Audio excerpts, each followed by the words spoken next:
Okay, hello, my name is Avanisa Hakim, and I'm going to discuss a Gothic short story entitled Shalkin the Painter, written by J. Sheridan Levenue. So, in this video, I will begin by giving a brief summary of the story, and then I will explain the differences between the short story and the film adaptations.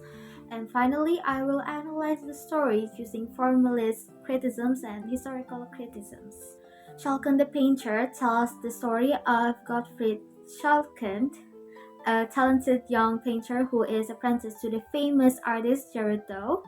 Schalken falls in love with Dow's niece, Rose Felderkost, and it seems that Rose shares his feelings.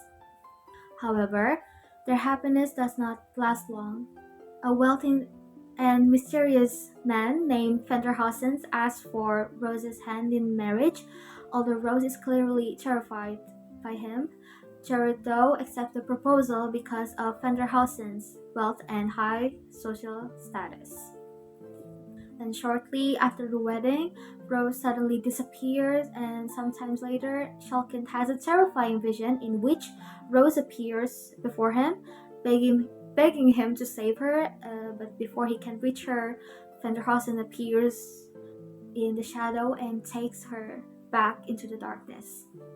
And then years later, Shalkins visits an old church and witnesses a horrifying supernatural scene that suggests Rose's tragic fate. However, Levenue never fully explains who Vanderhausen really is or what truly happened to Rose. This mysterious ending leaves readers to interpret the story for themselves and making it one of the most memorable Gothic tales.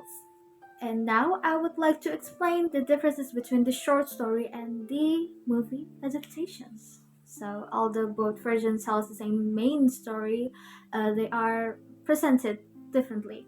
So, in the original short story, Levenue leaves many mysteries unanswered. He never clearly reveals Fenderhausen's true identity or Rose's final fate. Instead, readers must interpret the clues themselves, which creates a stronger sense of suspense and mystery. On the other hand, the movie expands the story by adding more dialogue, character interactions, and visual details.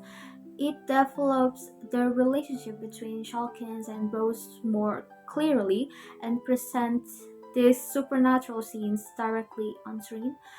And as a result, the movie is easier to understand, while the short story depends more on imagination and ambiguity to create its gothic atmosphere. Okay, next I will analyze the story using the formalist approach. So, in Shawkins the Painter, the main themes are love, greed, fear, and the supernatural. The tone is dark, mysterious, and suspenseful, which creates a strong gothic atmosphere throughout the story. Levenue also used vivid imagery such as candlelight, darkness, old churches, and shadows to build tensions and make readers feel uneasy. Then symbolisms, Fenderhausen symbolized death, evil, and the unknown, while darkness represents fear and mystery. Rose symbolize innocence and helplessness. And finally, the ambiguous ending strengthens the gothic effect because the author leaves many questions unanswered, allowing readers to imagine what truly happened. And now, let's look at this story from a historical perspective. Okay, Schalken the Painter is set in the 17th century's Dutch Republic, where wealth and social status were highly valued. So during this period, marriage were often arranged for financial or social reasons rather than love.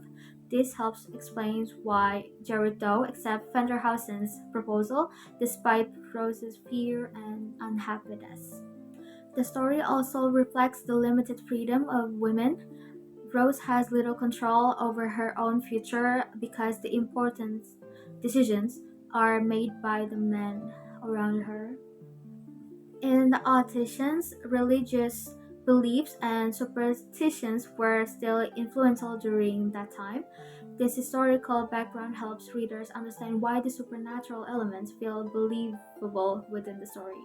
In conclusions, Shalkins the Painter is a classic Gothic short story that combines mystery, supernatural elements, and suspenses.